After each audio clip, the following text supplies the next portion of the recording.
آدمی اپنی زندگی کے بارے میں بتاتا ہے۔ وہ کہتا ہے کہ آج مجھے اپنی زندگی کی پہلی کمائی ملنے والی تھی۔ 3 مہینے کی تنخواہ ایک ساتھ ملی اور ساتھ چھٹی بھی مل گئی۔ گھر پہنچا تو عید کی خوشی تھی۔ ماں باپ، بہن بھائی سب بہت خوش تھے۔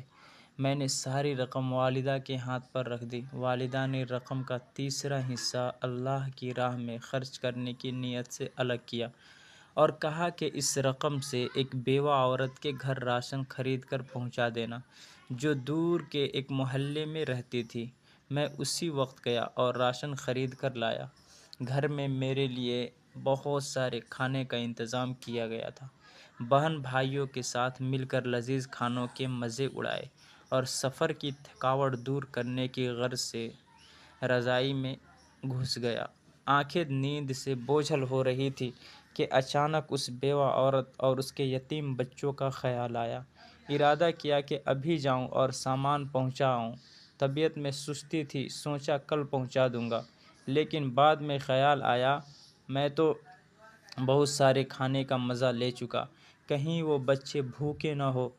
اسی وقت لحاف سے نکلا، ایک چادر اوڑھی، تھیلا کاندھے پر رکھا اور اس کے گھر کی طرف نکل پڑا۔ بہت سخت سردی تھی، دھند بھی زیادہ تھی اور بھاری تھیلا اٹھانے میں بہت دقت ہو رہی تھی۔ ایک دور محلے میں اس عورت کا گھر تھا۔ اس کا شوہر مزدوری کرتا تھا اور 4 بچے تھے۔ ایک حادثے میں اس کا شوہر کا انتقال ہو گیا اور اب اس کے یتیم بچوں پر دست شفقت رکھنے والا کوئی نہ تھا۔ قسمت بھی بہت ستم ظریف ہے۔ خیالات کا ایک سمندر لیے اس بیوہ عورت کے گھر کے پاس پہنچا۔ گھر کیا تھا بلکہ ایک ڈبہ تھا، ایک کمرہ، چھوٹا سا صحن، ایک خمیدہ سی 4 دیواری تھی۔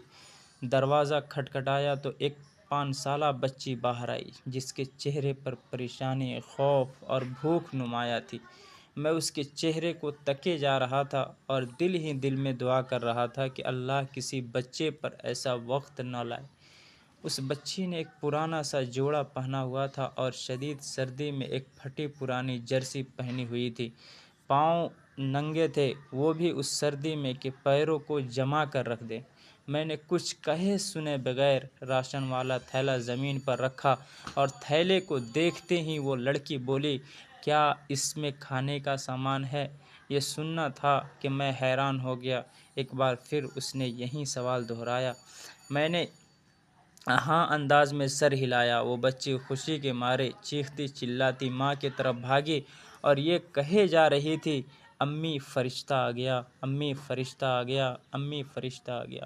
اور پھر 2 اور چھوٹے چھوٹے بچے خوشی مارے دروازے پر دوڑے چلے آئے، کبھی مجھے دیکھتے، کبھی ان تھیلے کو، اور خوشی سے لوٹ پوٹ ہوئے جا رہے تھے۔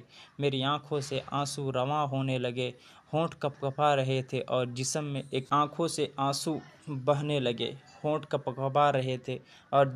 ایک سرد لہر سی دوڑ رہی تھی۔ یا اللہ، یہ کیا ماجرا ہے؟ کیوں یہ بچے مجھ گنہگار کو فرشتہ سمجھ بیٹھے ہیں؟ انہیں سوچوں میں غلطان تھا کہ ایک خاتون جوان کی ماں تھی، دروازے پر آئی اور دروازے کی اوٹ میں کھڑی ہو کر روآنسی آواز میں یہ کہنے لگی، میرے بچے 2 دن سے بھوکے تھے۔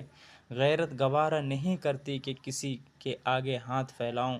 میرے مرحوم شوہر بھی محنت مزدوری کرتے تھے مگر کبھی کسی کے آگے ہاتھ نہ پھیلایا تھا۔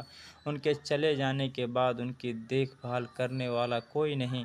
رشتہ داروں نے ہاتھ کھینچ لیے ہیں اور محلے والے بھی مدد نہیں کرتے، مگر کبھی کبھی آپ جیسے نیک دل لوگ مدد کر دیتے ہیں۔ میں 2 دن سے بچوں کو یہ کہہ کر بہلا رہی تھی کہ ایک فرشتہ آئے گا اور ہمارے لیے کھانا لے آئے گا، اس لیے یہ آپ کو فرشتہ سمجھ بیٹھے ہیں۔ اس عورت نے اللہ کے حضور شکرانے کی چند کلمات ادا کیے، مجھے ڈھیر ساری دعائیں دی اور شکریہ ادا کیا۔ میں وہاں سے واپس ہو لیا۔ آنسو رکنے کا نام نہیں لے رہے تھے۔ زندگی میں خود کو اتنا پرسکون محسوس کیا جتنا آج کر رہا تھا۔ میں وہاں سے واپس ہو لیا۔ آنسو رکنے کا نام نہیں لے رہے تھے۔ زندگی میں کبھی خود کو اتنا پرسکون محسوس نہیں کیا جتنا آج کر رہا تھا۔ وہ اندازہ لگایا کہ ایک بے بس انسان کی مدد کرنے سے جو روح کو سکون ملتا ہے وہ کسی اور کام میں نہیں ملتا۔ دوستو، ہمارے ارد گرد ایسے بہت سے غربا ہوتے ہیں جو مستحق ہونے کے باوجود کسی کے آگے ہاتھ نہیں پھیلاتے، مگر مدد کرنے والے ہاتھوں کے منتظر ضرور رہتے ہیں۔ 2 وقت کی روٹی ہی ان کا کل جہاں ہوا کرتی ہے۔ ایسے لوگوں کی مدد کرنی چاہیے، وہ ایک وقت کھانا ہی کیوں نہ ہو۔ گھر آیا تو ماں نے پوچھا، بیٹا اتنی رات کہاں چلے گئے تھے؟ بنا بتائے میں بے ساختہ بولا،